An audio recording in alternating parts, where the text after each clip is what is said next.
everyone, this is Tim Rhea live at Digital Health Summit 2013.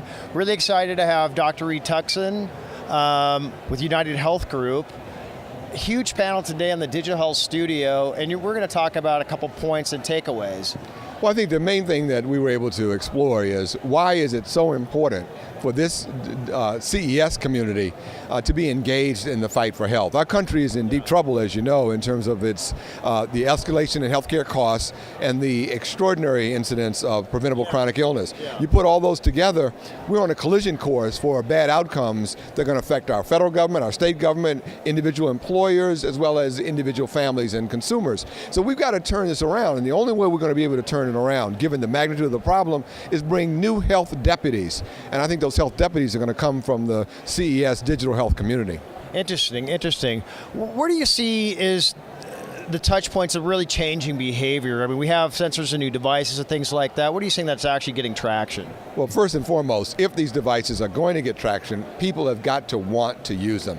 We're going to need people who've decided that it's important to be healthy, and then find the way to give them the tools that fit naturally into their lifestyle the way they want it. In the old days, we really were not able to be sensitive to consumer preferences when it came to healthcare. So now health is finally moving into the consumerism era. So I think that's going to be most important. And then finally it is, how do we take the devices, the engagements, and not only engage individuals, but connect those individual engagements with the delivery system, with the care management, care coordination, so that we have a holistic, coordinated, interoperable system where all the pieces leverage each other.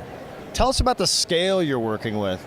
UnitedHealth Group is lucky because we touch about 75 million people. So we are interested in things that can be scaled, and we're also, though, interested in value. Because when you operate at that level of scale, new ideas that are just ideas, but they have not been able to prove or demonstrate that they can be effective, are really not going to be very helpful, especially if you're trying to implement them at that kind of volume.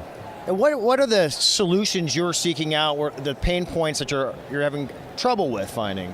Well, I think our solutions that we're looking for are across the board. And the one thing that I've emphasized in our conversation here is that there's no single magic bullet. So we're looking for solutions that will engage communities, whether they are geographical communities or virtual communities, because we've learned now the power of virtual social networks on affecting individual behavior. We're looking for tools that will help people make the decisions to exercise, to give them that immediate feedback loops that will cause them to exercise more often. We're looking for solutions that will help you to eat properly, choose the right diets. We're looking for solutions that will be able to be engaging the clinical care delivery system to share information around what do individuals need, but then closing gaps in either prevention or gaps in care. And then we're looking for tools that can help enable the caregiving community-based infrastructure that's necessary so that the care managers will be able to stitch together the social engagements as with people with chronic illness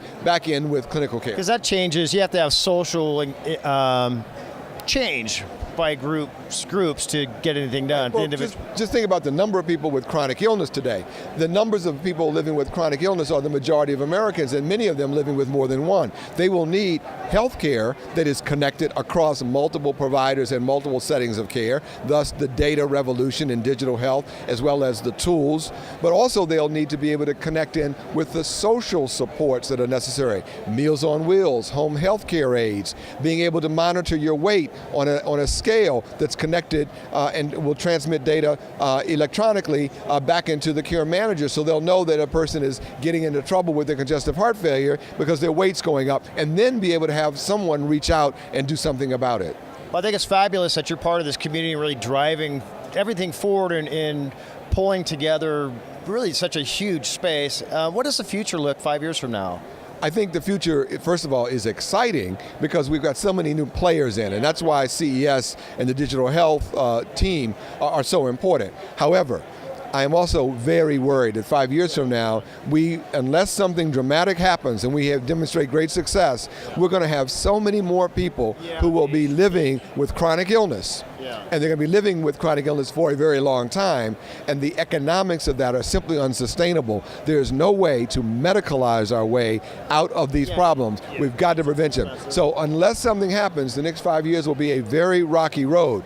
Having said that, that energizes me for action. It doesn't make me pessimistic and causing me to retreat to the sidelines. I'm all in. Yeah. So I see you're on Twitter. What's your Twitter account so people can follow you and connect with you after the event?